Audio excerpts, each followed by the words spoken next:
It's a TEA takeover and it's coming to HISD. And just when you thought the election was over, we're heading back to the polls. And why does Kamala Harris's new daycare plan have folks up in arms? The story's coming up.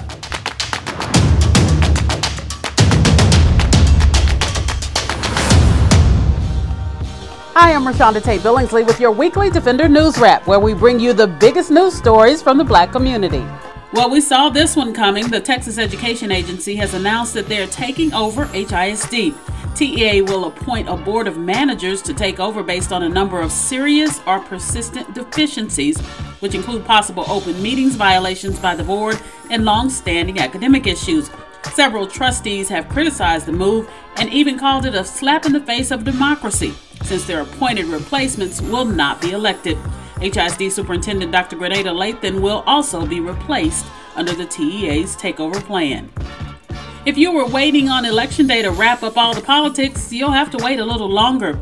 Mayor Sylvester Turner's 47% of the vote was not enough to win outright against challenger Tony Buzbee, who won 28% of the vote. Turner needed to win 50% plus one to avoid a runoff. Several African Americans were on the ballot in city council positions. District K incumbent Martha Kasich Tatum is the only one who won her seat outright with 62% of the vote. In District D, Carolyn Evans Shabazz garnered 17% to Brad Scarface Jordan's 15%. In District B, Tarsha Jackson's 21% to Cynthia Bailey's 14%. Head over to thedefendernetwork.com for a complete look at those heading to a runoff on December 14th. Supporters of a Texas death row inmate who is facing lethal injection in less than 2 weeks for a murder he says he didn't commit are mounting a final push in the courts and on social media to stop his execution. Rodney Reed is set to be executed on November 20th for the killing of a 19-year-old white woman near Bastrop.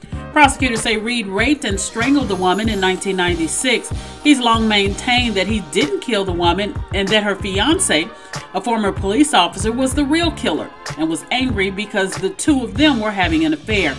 Reed's attorneys have presented affidavits in support of this claim.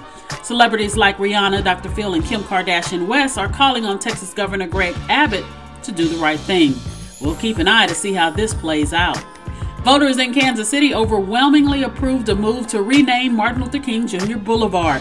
Critics of the change say the move was motivated by racism, but the group behind the renaming said they wanted to change the name back to the Paseo, which has been called since 1899, and they're looking to honor Dr. King in other ways. State officials say they're worried Kansas City's image will be tarnished when pictures of city workers taking the King signs down are transmitted nationwide, and others are worried that other cities will follow suit.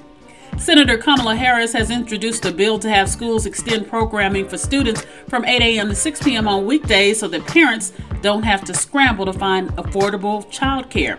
The Family Friendly Schools Act would create pilot programs distributing up to $5 million in funding to 500 elementary schools over 5 years to provide enrichment activities to students past the normal school hours. The bill immediately drew visceral reactions, especially from teachers. But supporters urge folks to read beyond the headline. This is just a supplement to after-school care, and teachers would not be forced to stay. Pick up this week's Defender and read all about the important issues discussed at the Defender's State of Black Women Health Forum. And if you're looking for something to do this upcoming week, on Wednesday, November 13th, the Blue Triangle Garden Club kicks off their 58th annual Christmas Tour of Homes party. On Thursday, November 14th, the University of Houston Graduate College of Social Work will host a conversation with Dr. Joycelyn Elder. And on Saturday, November 16th, the UNCF 75th Gala will take place at the Hilton Americas. If you have some events you'd like us to share, email us at news@defendernetwork.com. It's a wrap. Make sure you're following us at Defender Network on Facebook, Instagram, and Twitter. And join us here next week for all your Defender highlights.